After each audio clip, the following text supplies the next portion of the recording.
it's might as well. That's what I'm doing, and I'm just using normal data. Just because I want to. I don't since I'm using a lot of like home internet to actually put this shit on. I don't. I don't want to use any of it to just like, oh hey, monitor Yeah, a chat. sure. Let's you can delegate that. You outsource that to your mobile provider. Or to cheap Indian labor. Oh wow.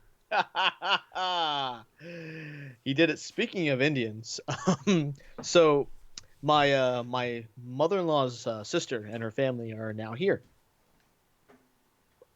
presumably for good, actually. So there's two. So it's my aunt, I guess my aunt-in-law, her husband, I guess my uncle-in-law, and then Anju's cousin, Pinky. Okay. Yeah, so that's fun. Like, seems pretty good. And they're my uncle's been working for a long time in the financial sector, so his English is pretty solid. So Well, that's good. I didn't have to fake my Malayalam too much or strip through it. And we're just talking about stuff. And he actually said that to my wife later on that hey, he's a good guy for you. He seems like a good egg. So yay, I made a good impression. You're a nice chocolate brown egg. Thanks, guy. You know who used to call people good egg and bad good egg all the time? Martha. Yeah, I haven't talked to that broad in a while. She will randomly call me. Like if there is a question that she has that she feels like I can answer, she will just I'll see my phone ring, which doesn't happen often, and then it's like, "Oh, hey, it's a Martha." Yeah. But yeah, I've been sort of off the grid for a while, with one notable exception. I'm actually posting to Rooster Teeth more often now. Like I really like Always Open. I think Barb's doing a tremendous job with that show, and it's inspiring me to actually get involved in the community. And it seems like the core community, people actually use the site. There aren't that many. The vast majority of fans are just sort of like accessing it, going to the site, watching the videos, and that's about it. But the community part of it looks like it's small enough again that I can try and run the world once again, or something, or at least talk to people that I haven't talked to in a while that otherwise I wouldn't see.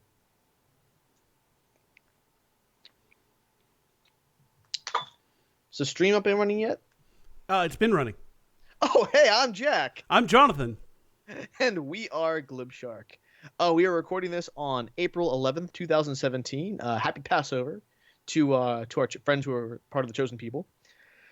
No Lauren tonight because Holy Week. It's just busy time for her, so that means that there's no This Week in Geek. And I don't know, Jonathan, correct me if I'm wrong, but I don't think I've ever tried to do it or actually do it. Like I've done it as a joke, but never for real. I don't know. Do you have something? I don't. Okay. No, totally calling everyone's bluff. But it got me thinking that maybe I need to just have like a This Week in Geek like style segment in the back, like sort of like in the reserve, just in case I need to bring it up anytime. Maybe that serial podcast idea can finally just call Travi and be like, talk serial for 10 minutes. Just do it on the show proper. That's an idea. Wow. It's a ringing endorsement from John. I feel like if the serial podcast is going to happen, then it should be all out. Like it shouldn't be a segment on a show. It should be a show. Okay. Yeah, I just need to flag down Travi. I think things will get a little easier for him after May.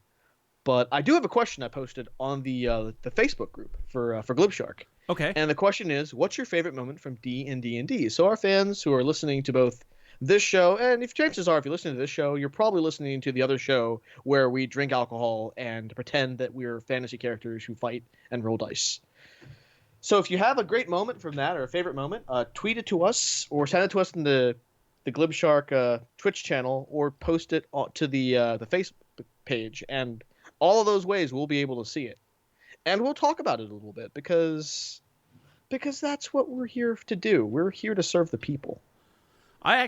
So you mentioned it's Passover, and I feel like if it's a religious holiday, it's on you to be respectful of that religion and to not say anything that would be out of sorts or disrespectful to people of that religion. This is going in a political direction, isn't it? Sean Spicer, you are a fucking asshole. Did you see what he said? I didn't see. What did Spicy say? Spicy said, and you know what? I will I will do him the favor of quoting him. And let's see. Get that Glib Shark rub, Spicy. Yeah, I don't like it. There is just I don't like him at all. I don't like who he works for. I don't like any of that. But so you can be impartial, which is good. Right. This is what he said. We didn't use chemical weapons in World War II, Mr. Spicer said. You know, you had someone as despicable as Hitler who didn't even sink to using chemical weapons. He continued. So if you are Russia, ask yourself, is this a country and regime that you want to align yourself with? Referring to Assad and Syria. He fucking made that comment on Passover. So, well, now tables everywhere will have something to talk about pre-Seder. I mean, I think it doesn't... It like they've been pretty tone deaf at that administration dealing with anti-Semitism just in general. Like on the Day of Remembrance for the Holocaust, they refused to say that specifically Jews were killed in the Holocaust. They have just been super tone deaf about how they're coming off. And today was kind of the head of it. It was actually funny. There's an image on the stream of MSNBC's placard over their graphic on what Spicer was saying, and it actually said Hitler gassed millions in parentheses because he did. I mean, he literally used chemical weapons on quote unquote his own people, even though I don't think anyone would call Adolf Hitler their leader. Well, Nazis would. Nazis would, but fuck them. Right. It tone deaf at best, I think, is the phrase I have, the catchline for the White House press department, or the White House in general. Best case scenario, they're being insensitive. Worst case scenario, I don't even want to think about it, because that's some scary stuff. And the thing is, it's one of those situations where why are people surprised when you have a white nationalist as in a prominent position in the White House? Why is any of this shocking? Because they set the tone, and it doesn't matter. Everything else doesn't matter. You have a white nationalist as the senior advisor at the White House. So that's where these problems come from. It's systemic. And what makes it extra problematic, the president's son-in-law is an Orthodox Jew. So from one of the reading behind the scenes, like looking at the... So backstage politics is a lot like backstage wrestling. I take any kind of news that I get with a grain of salt. Right. Like, right. I mean, there's some synergy there. I mean, the whole McMahon family went and visited the WWE Hall of Famer in his new house in 1600 Pennsylvania Avenue. Well, you know, that stuff like that happens. But I digress. So there's been a bit of a power struggle between Jared Kushner, who's a special advisor to the President of the United States, and his son-in-law, because nepotism. Right. And Steve Bannon, so who is just second son of Hitler on his mother's side. He is Clayface in a suit. Yeah. So Bannon is more of an extreme, like, quote-unquote economic nationalist with white nationalist overtones who applies a quote-unquote scorched earth ethos to government, right? Kushner is more, let's build some consensus. Let's actually get some stuff done for people. Even if the things you want to get done are, like, ideologically conservative. At least there's an idea there to sort of work with people to get stuff done that'll actually help people and get them reelected. I don't know how Bannon... How does that work? If you're just torching government to the ground, like, how are you going to win election in 4 years? But it looks like, and this is such a weird, like, shining, like, silver lining in the cloud, a weird ray of light. Kushner's winning. So Bannon is getting increasingly isolated. He doesn't have as much capital or allies because no matter how much of a nutbag you are, you need, no matter what kind of political office you're having or your job or you're working in your church, you need to have allies who are willing to work with you to get things done. That's how you accomplish things.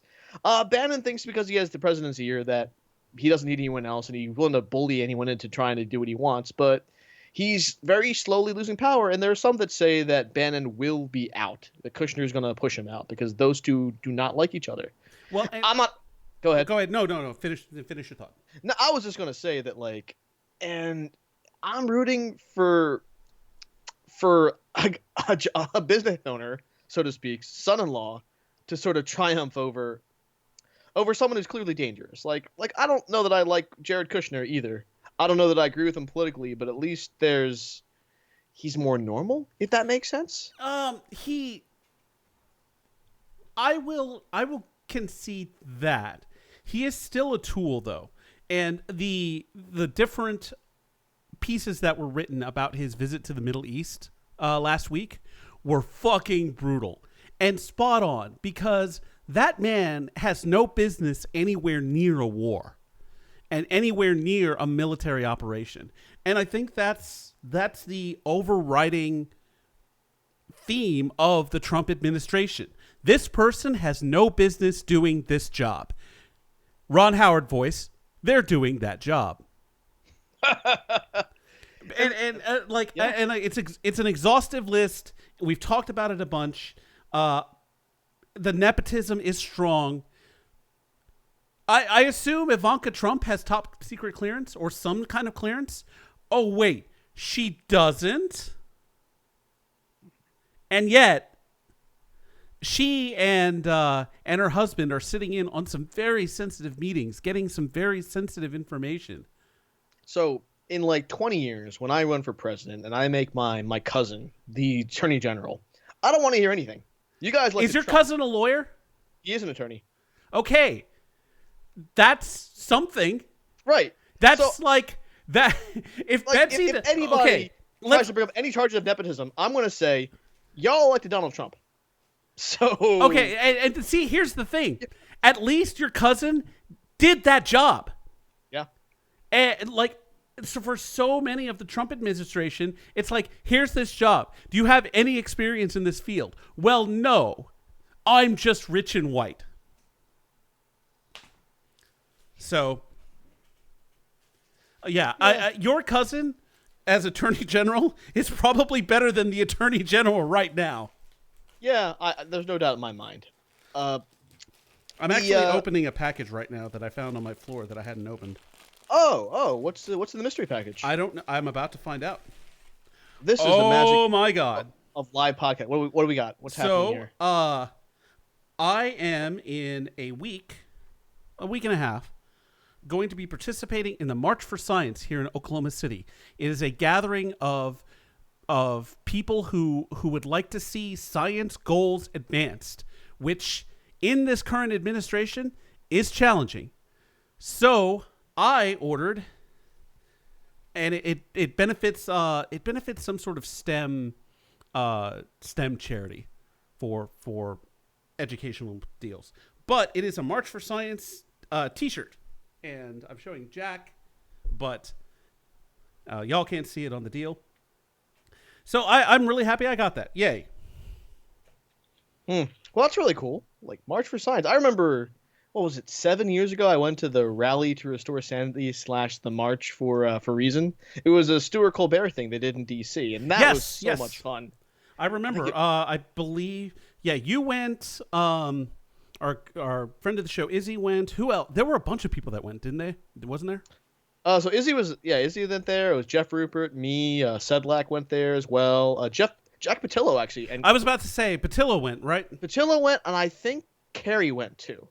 And this is back when he was an intern, I believe. That's how long ago it was. Yeah, Ancient he's just a writer for a major web show now. Well, yeah. Showrunner even. Well, a lot can happen in 7 years. Oh man, speaking of which, so I've been listening to Always Open, and it's a Rooster Teeth's podcast. Barbara Dunkelman is the host, and she talks about topics that are. She's a very sex positive show. Talks about topics like sex and dating and all that good stuff. And they always do this question and stories about, I think they asked a question, has you ever been kicked out of a bar? And Barb told a story about the time she got kicked out of a bar at a certain fan event in Toronto, circa 2008. Wait, she got kicked out of Where Or was it 7? It might have been 7. It was when Bernie and Becca were the guests. The Ram. I believe it was the Ram and the Rye, if I'm not mistaken. it must have been 7 because I don't think I was at Yeah, that it was one. definitely 7 because that's the year I first met Barb. But I was wondering why her and Brittany were hanging outside the whole time. Like, now I know. And it was cool to hear that little flashback to an old story. Yeah, I And like Always Open. It's a very very very good show. yeah, absolutely. We put out the call to people like to talk about their favorite D&D moments, so we can talk about that. So we don't have anything in here just yet, although we did get a little complaint about our political tangent, but it's got to be talked about. It's our show. Wait, Talk about whatever what? you want. Hold on. Oh, here we go. Here we go. I should have told you. Who's the fucker? Who's the motherfucker? Names have been redacted to protect the innocent. Who did it? It's Oh, it's probably on my timeline. So yeah, and it's only one L. And what the hell does that have to do with Dungeons and Dragons? And it's very astute. It had nothing to do with Dungeons and Dragons because nobody told us what their favorite moment was. I couldn't transition. So if you want to get us off of politics, like, tell us about what you like about the show. I'm Till then, it must be somewhere else because I don't see it. But anyway, yeah, probably some rando. It's fine. Thanks for listening. But anyway, I'll talk about my favorite. I'll talk about like what I've been doing recently with D&D. I've been re-listening to the whole Amphel campaign. We talk about the long road that we're on now. Like we were in Amphel for a minute. Ah, my goodness. But it was fun. I think there are a lot of great character moments. I think the great thing about our campaign is every season of it, there are really good character moments for each of the characters. And I thought that was really cool. So Travancore got his story arc. Carlton definitely got his story arc. Jonathan got his exasperated, herding cats story arc, which is kind of his brand. And Bernie just steals kind of every scene that she's in, which is most of the scenes because the crazy shit that comes out of Jules' mouth. Yeah, she's one of the big reasons why I think the show is as successful as it is. I think first of all, just she is a really really funny person who happens to be female, and that's a wicked intelligent, right?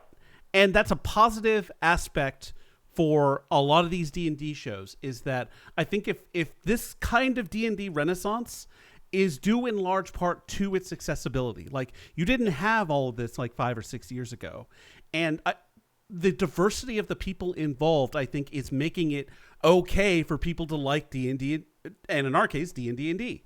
So just in general, you have a lot of different people playing Dungeons and Dragons, which is great. That's exactly what you need.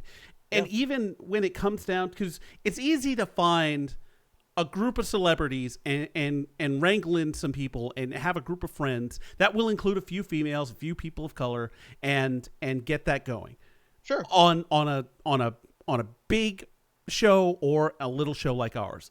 I think the telling thing is live games. At PAX South, when you have a very diverse set of people sitting down at a table to play, I think that's amazing.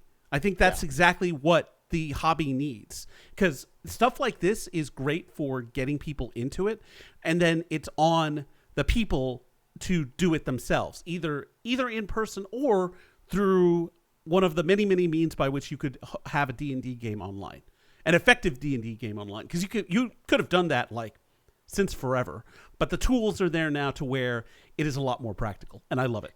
And I think the thing that helps us as well is that we are all like good friends. Like each and every person in the D&D podcast has been to my wedding. That's how close I consider everyone there. And I've known Lauren for over 10 years, Jonathan for just about the same amount of time, John since 2008, Jules since 2011.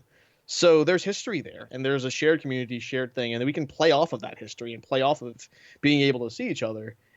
And I wanted to give a shout out to autoradio.com.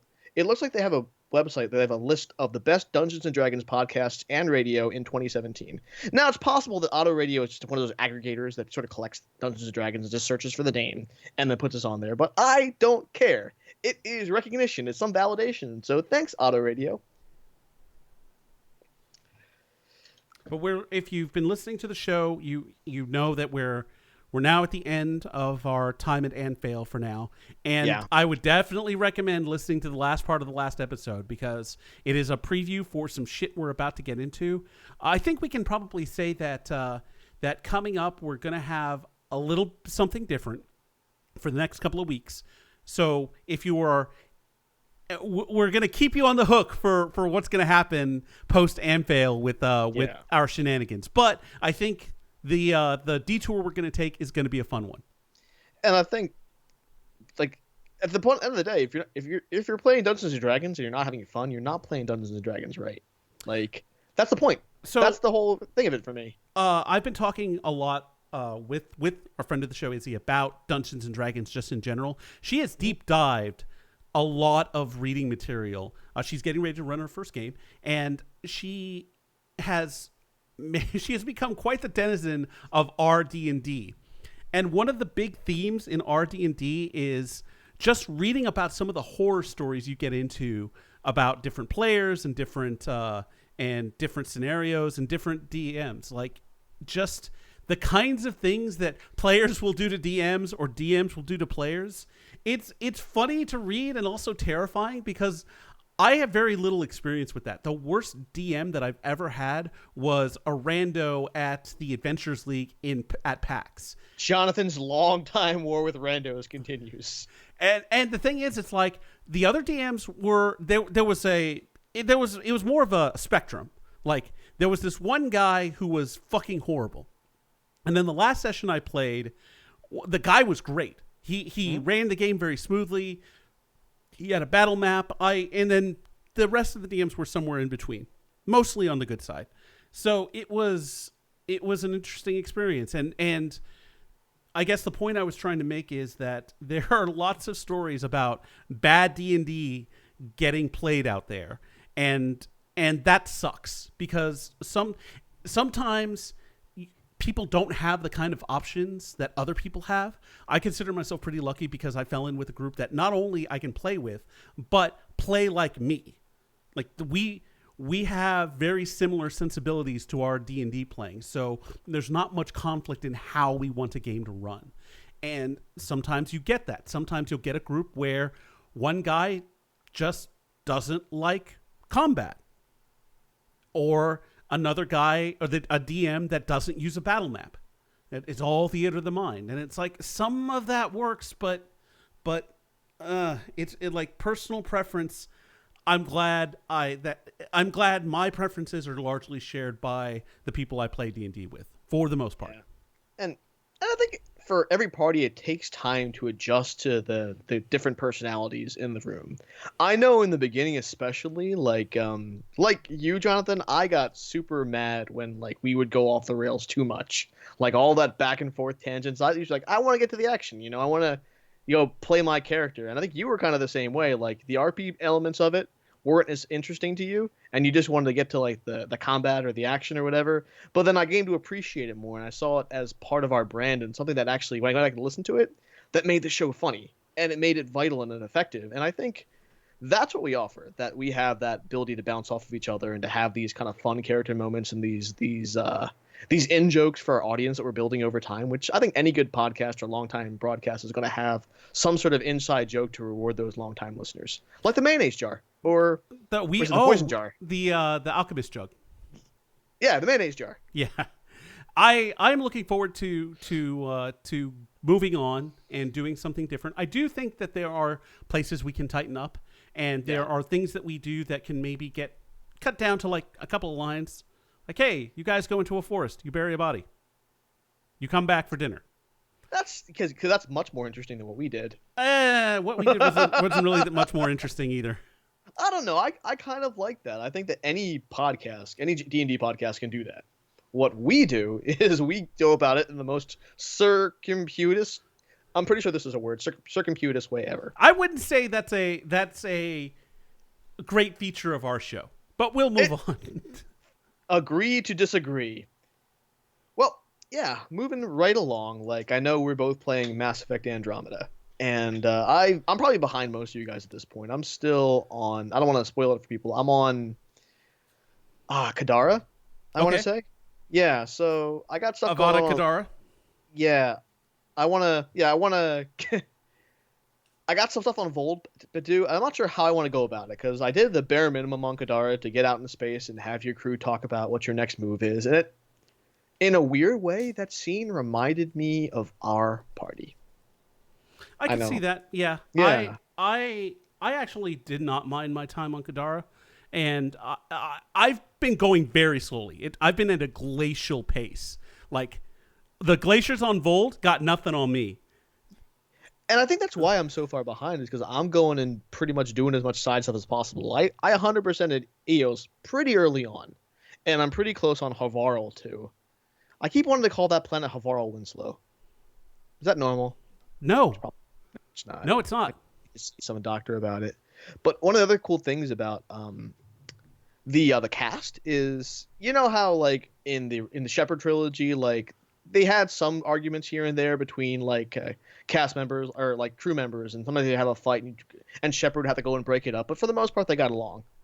Like when you get any two people talking to each other, you're just as likely to have them each other's throats as you are to have anything like remotely a conversation. Like I Liam and Vetra, they go at it. And Leah, PB and Cora, I don't. PB and Cora were a little bit better. I'm trying to find someone who likes Liam besides me. I thought that like well, I don't want to spoil it too much, but we're actually out for a couple of weeks. You know that there are characters in this thing. If you don't like characters' names, skip ahead about 10 minutes. So Jal and Liam seemed all buddy buddy. They're like the Troy and Abed of this thing. Okay, yeah, that's true. That's true. My favorite pairing with just about anyone is Drac. And it's funny because the only person that Drac really doesn't get along with is Liam. Yeah. So Like Liam, he's brutal to Liam, but I think my favorite car ride setup is PB and Drac. They are by far, I think, the most interesting and the most funny. They if you can ride in a car with PB and Drac for a while, you'll get some good shit. oh, thanks for the tip. I'll definitely check that piece of it out. But it's I don't know. Like I feel like Andromeda's it's good. I want to keep playing for the most part, but it's also kind of a mixed bag. I think that the flaws of the game almost make it more interesting. You know that story how like if something is damaged or cracked in like Japanese culture, they patch the crack over with gold so the flaw becomes part of its charm or part of its value. Blink, Yep. blink.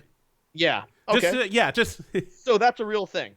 Anyway, Andromeda I think is interesting just as much as because of the stuff that went wrong as it is for the stuff that goes right. I don't know that I necessarily agree with that. I think that was press that was distracting to the game.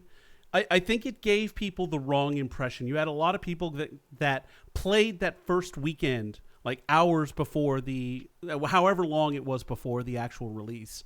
And I think it definitely affected the way people looked at the game. And I'm not saying it wasn't completely, it was a bit justified. That said, there is a good game there. There really is. Was it polished when it came out? No. I think with the patch, though, which personally I believe was release code that was getting ready to go into the game that didn't quite make the oddly chosen deadline. I was talking with a friend and she seemed to think that the reason why it came out when it did was because it would hit the quarter right. Like it would hit I forget 3, yeah. 2, 1. It's also a pun. So Anyway, so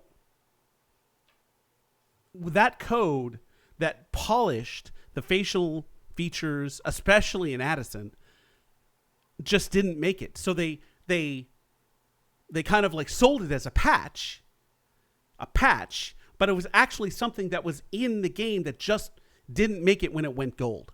So now the patch went in, and all of a sudden, Addison looks like a real person. She doesn't look like a real doll.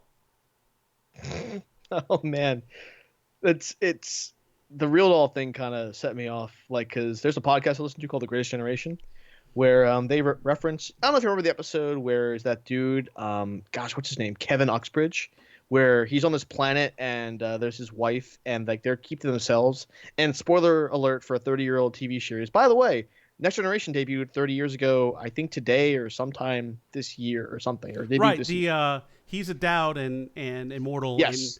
And yeah. So their take on the host take on Kevin Uxbridge is that he made like when his wife died and he killed All Hoosnock Everywhere, like that he basically made the wifey that he reconstructed was essentially a real doll. He's a man of special conscience.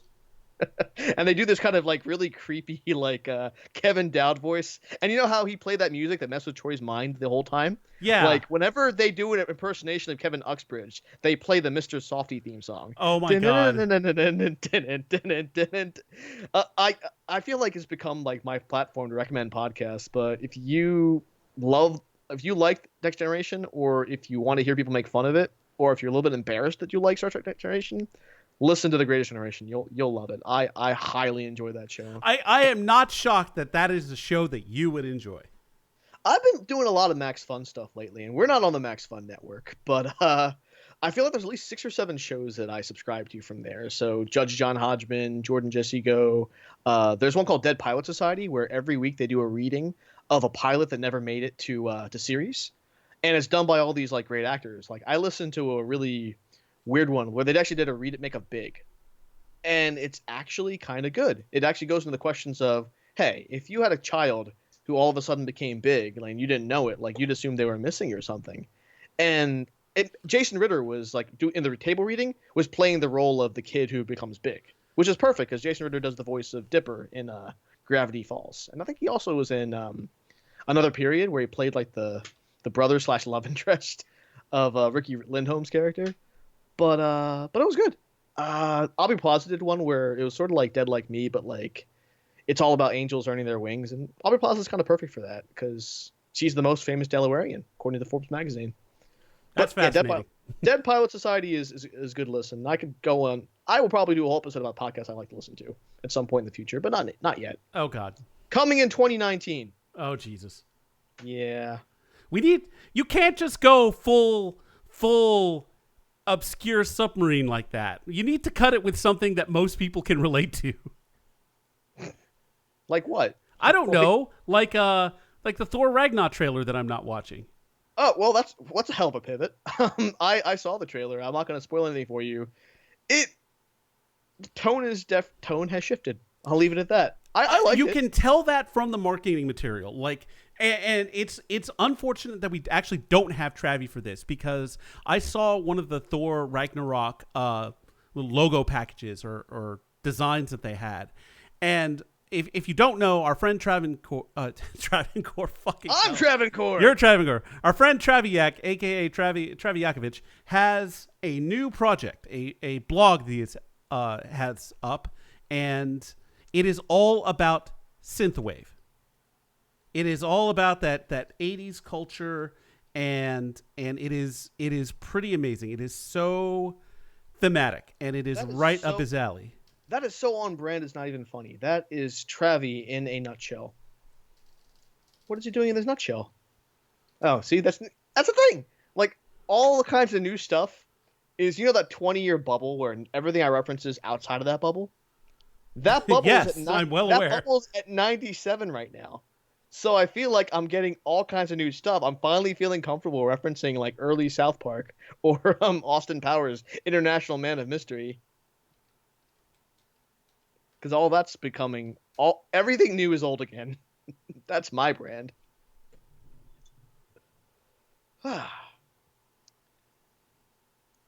Jonathan is stroking his beard for those of you listening at home or at work, and now he's stopped.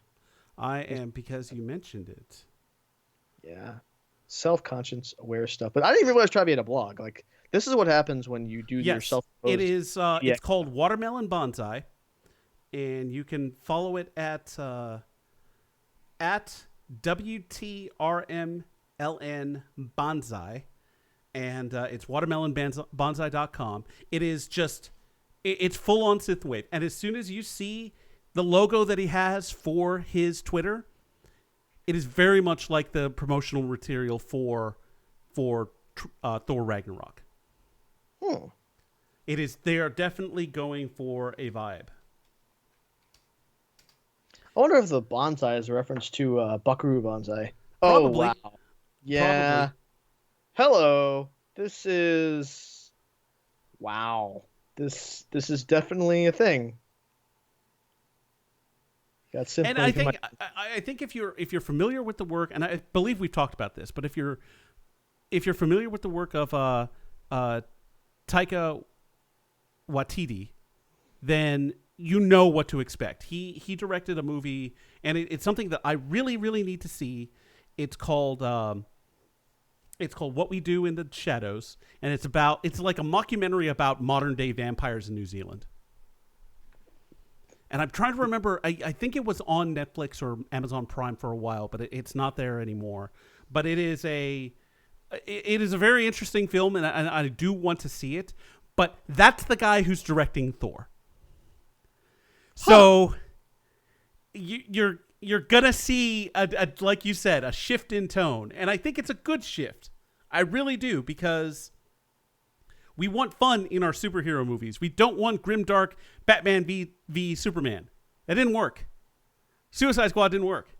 All those fucking things didn't work. Okay, I'm gonna stop because I'm about to rant on DC movies again, and not twice in a month.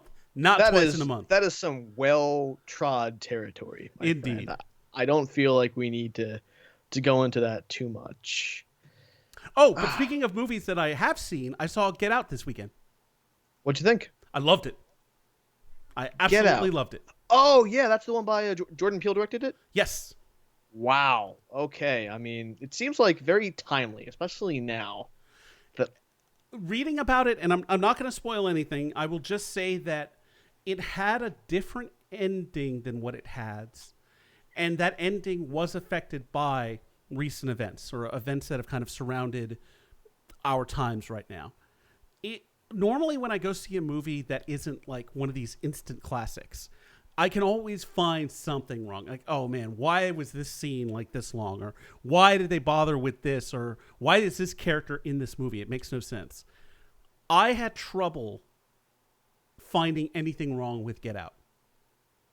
I think it's a horror classic, a modern horror classic.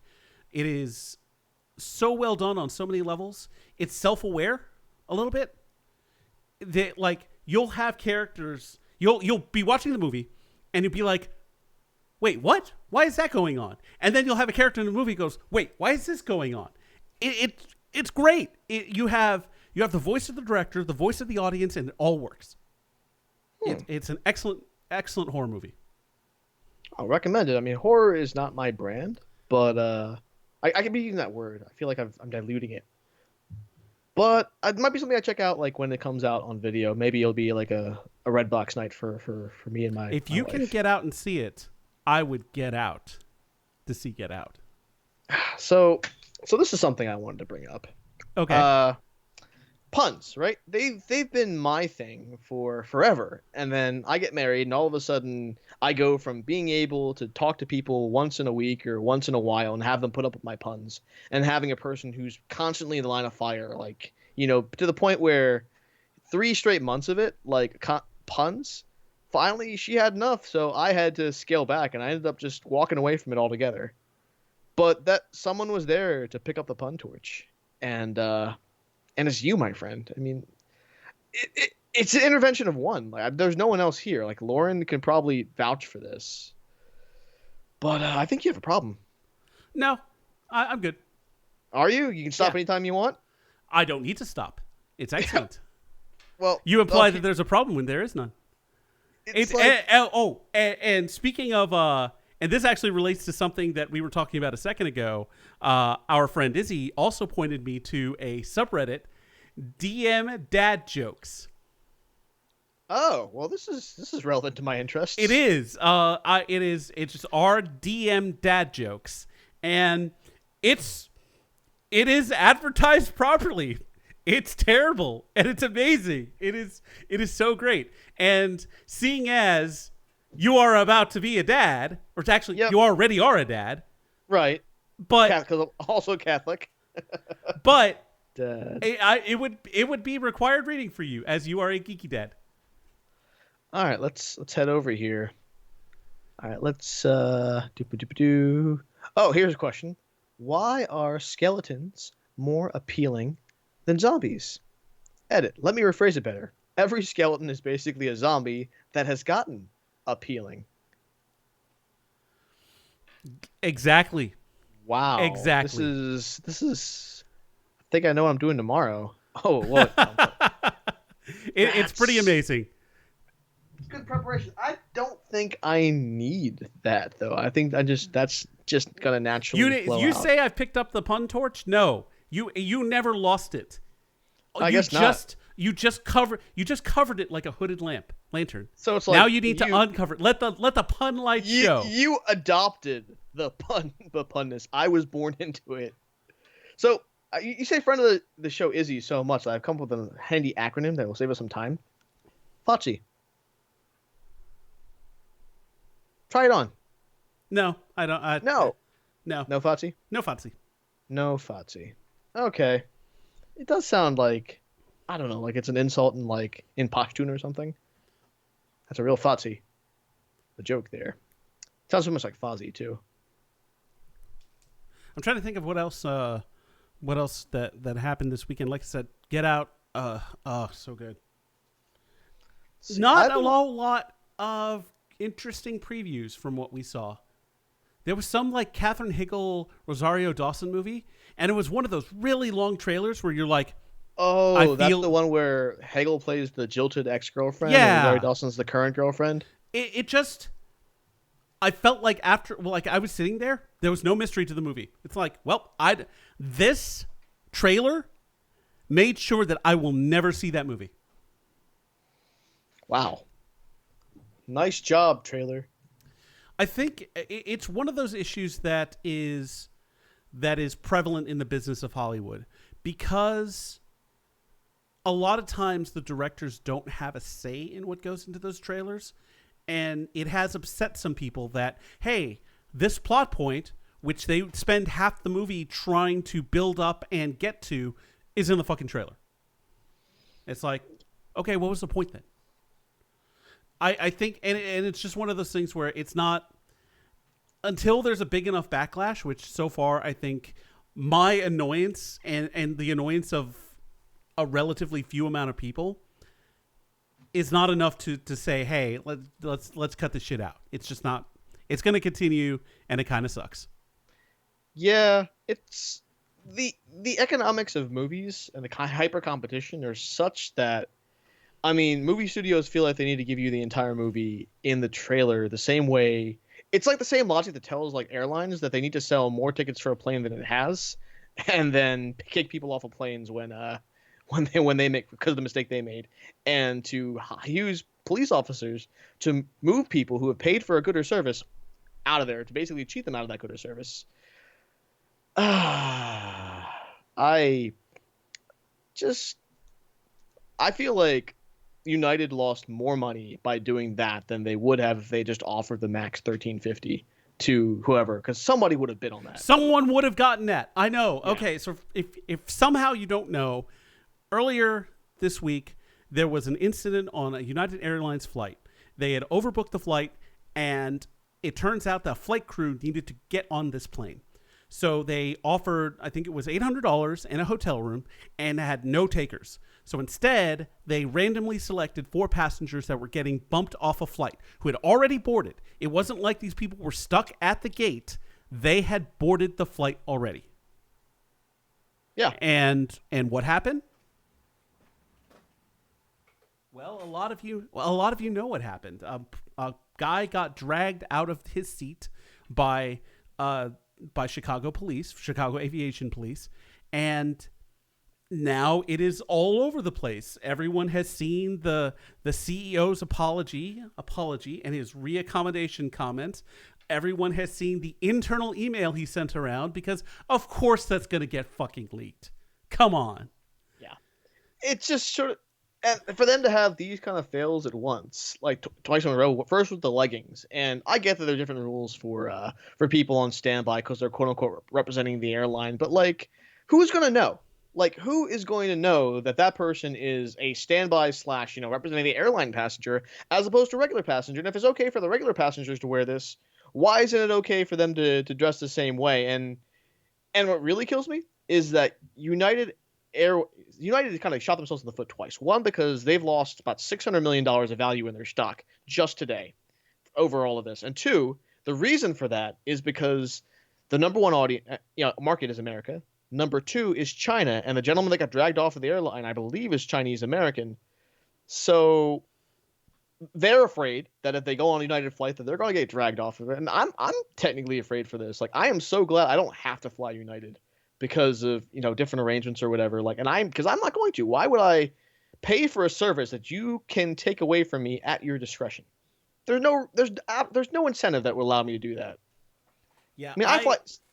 I also have some latitude as far as buying flights and where I can spend my travel money. I don't need to send it to United. It doesn't matter. No United flight is going to be that much cheaper to where I won't feel like I need to fly United. It's not going to happen. And I feel like, and there's all kinds of undercurrents of racism and stuff. I did some backstorying in the doctor. I don't care what the doctor's history is or his record is. He paid for a service. That was bullshit. The smear campaign that's going on him. Victim blaming. If every word of it is true, who cares? He's a passenger just like anybody else. He paid for his ticket. It doesn't matter who he is. You sold him something and you took it back. And when he didn't want to play ball, you dragged him out by force. Even assuming the worst of this guy, that he played up the screaming when he was being dragged off, he's physically being dragged off of a plane. Like, even if you don't scream, like, this is what you do. Like, you have to make your voice heard. And there's always that stereotype, the subtext that an Asian American won't put up as much of a fight because they're afraid of losing face, because they'll go with the flow more, because they're less likely to report crimes or whatever. That's a bunch of garbage.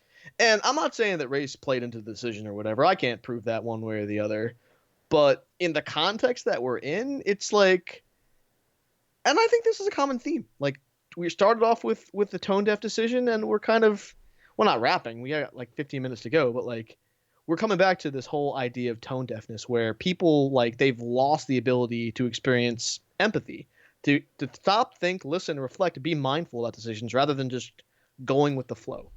What you ought to do is just realize, just maybe this isn't a good business practice. Maybe you go up a little bit to save yourselves that. And I think we're all, and I think it's kind of like the LA moment, like the Rodney King riots, right? Like, there's just, the reason it's touching such a nerve is the incident itself, is as maddening as it was, is compacted by the fact that people have been feeling like they've been screwed by airlines for about 20, if not 30 years. There's that anger there of getting a moment now where I like, as of a few weeks ago, people started complaining about travel accommodations a lot. I know we had friends that would go on Twitter and be like, I missed a flight, or a flight got canceled, or we're trying to get to a gate agent and here's the line. It seems to have gotten worse, and I don't know if it'll be like this watershed, but it definitely, I definitely agree that that's why it hit a nerve. It's that this has been an issue for a long time, and it seems to be ramping up. It's not getting better. I'm going to give you guys a little bit of business advice. If you want to make a lot of money over a long period of time, what you do is you treat your customers fairly and you deal with them honestly. Even if you don't care about them, even if you only see them as bags to dispense money, you will get more money out of them in the long term than if you try to cheat them and they catch you, because then you're going to lose everything. Jack, so yeah. If our math is right, so $1,300 times 4. Uh-huh. That's what? 5,200? Yeah, thereabouts. 5,200, and we'll round it out to a $6,000 figure for those hotel rooms that they were talking about as well. Sure. $6,000, and none of this ever happens. And not even in real money, in internal funny money credits. Like, they don't write those checks to those people. They say, hey, you know what? Here's a travel voucher for $1,300 that you can spend on United. That'll get you to India. And that is not a cheap flight. $1,300 will get you, like, basically a round trip ticket to India. I don't understand why they didn't keep bumping up the offer. I seriously don't. Here's the thing. Like, if people know that they'll hold out till $1,300, everyone's going to hold out for that $1,300. But even if they do that, you're still going to save more money in the long run than if this happens. Right. Now, hindsight, of Someone would course, have is taken 2020. that amount of money. Yeah, Someone would have. I and guarantee you. everyone's threshold is different because you get all kinds of different people flying. There might be a person who jumps at the chance, like you didn't do any 800. If you've gone up to 1,000, even someone will be like, "Oh, that actually kind of makes sense. Maybe I can do something with that." And it's just even the overbooking thing. Like I get the logic behind it, I get the need for it, but again, if you leverage that at buying out kind of thing rather than forcibly removing people from your airline, I think this is going to lead to some sort of reform. I think that there's going to be either internally something that happens, or United's competitors definitely are going to do something about this because they're going to see the opportunity to take on like jilted or annoyed like boycotting United Airlines like Southwest, Virgin. They'll jump all over this. They'll because those are brands, I think, well, Southwest not so much, but Virgin is definitely a brand that's a little bit more expensive to fly there, but the trade-off is that they treat you like a human being. And it's actually a joy to fly Virgin. I love Virgin Airlines. I wish I could fly more often with them. But I'm actually getting ready to buy some plane tickets as well. So, guess what, United? Probably not going with you. yeah. Yeah, and it's gotten so absurd. Like even with United doing this thing, like flying in general has become such a baffling, angry job. I just dropped my mother-in-law off at the airport. Like she's flying, I believe, in American, so she'll be fine. But like, it's just there's a market there. There's a blue ocean where if someone is able to make a cost-effective, but like good, reasonable flying experience, that person is going to make a ton of money. And I feel like it's going to come down to automation some way because it's always about those robots at the end of the day. Someone is going to figure out a way to reduce those profit margins. They're going to crack that code and they're going to make a ton of money. I think I hope that that is the case, and I think there are aspects of the aviation industry that could benefit from that. And I think there's some that are untouchable by automation. I don't think in our children's lifetime we will see automated planes. I think they will, for as long as they can, those are going to stay in the hands of a human. That said, I really hope that in our grandparents' lifetime, whoever grandparents are left, that we see automated cars, because I think that can definitely be taken away from humans. Yeah, there's even that scene in Logan where you have like the automated trucks. Yes, spoiler. Sorry. There's Oh, come on! It's in the not future. A plot point. It's not a plot point at all. It doesn't change like anything about the movie really, but it's interesting. It doesn't change the fact that it turns out that Wolverine's skeleton is chocolate. But what kind of chocolate? You don't know. You have to watch the movie to find out. We kind of did a world tour this week. Yeah, there were some sports items that I kind of wanted to bring up, but not enough to interrupt the flow. We had Russell Westbrook breaking the triple double record, triple double record for an NBA season. On the same night, he put a buzzer beater on the Nuggets. Like last second 3-point shot, and there's a picture of that shot in the stream here. Last second shot beats the Nuggets, and the Denver crowd is cheering. Yeah, the Denver crowd chanted MVP for Russell Westbrook. Nice. There are a lot of shitty things that happen in sports. There are a lot of shitty things that happen in general, but things like that warm my heart. That stuff like that is great. I can't think of a better note to say that our sound producer is Jonathan Nugget Cerna. That is a terrible nickname to give someone. The Nugget. I just imagine this old school like ABA basketball card where it's like you in those classic ABA shorts and that multicolored basketball, like going for take it to the basket, and it's signed the Nugget in like very fancy cursive. It is so terrible that it's the name of the episode. Wow. Yes! Achievement unlocked. Oh, God. I love getting fucking achievements in Mass Effect. I've gotten a couple of the diamond ones, and I got one pretty early that was like kill 2,000 enemies. I'm like, I am a murdering son of a bitch in this game. That's fantastic. As Liara Tassoni once said, you stop feeling things after the first 100. Oh man, so those of you who are listening to the podcast version of this, you may have heard some a voice at the beginning of this episode. That's Bob Ball, our announcer, voice actor. You may have heard some music at the beginning and the end, and you're going to hear some music soon. That music is composed by our dear buddy Linnea Boyev. You have spent another perfectly good hour listening to us talk about whatever it is that we feel like, and a little bit about D&D too. Thank you so much. We appreciate it. We know you have many podcast choices. Thank you for choosing us. And if you like us, you can find him at road_block, me at Jack Edithil, the one who's not here at Obo Crazy, and all of us at Glib Shark.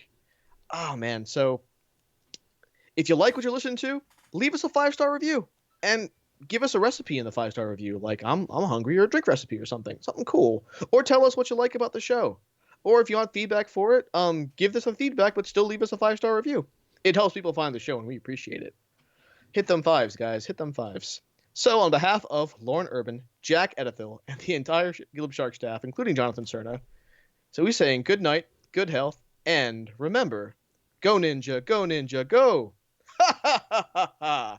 I made another funny. That's something to call that. Well, Splinter, my man. I was quoting Splinter, who may or may not be a mutated Hamato Yoshi, depending on the source canon. Listen, it's all a big mess. It's a big soupy goo-like mess. Yeah. Thanks, TCRI. Or was it All right. TGRI?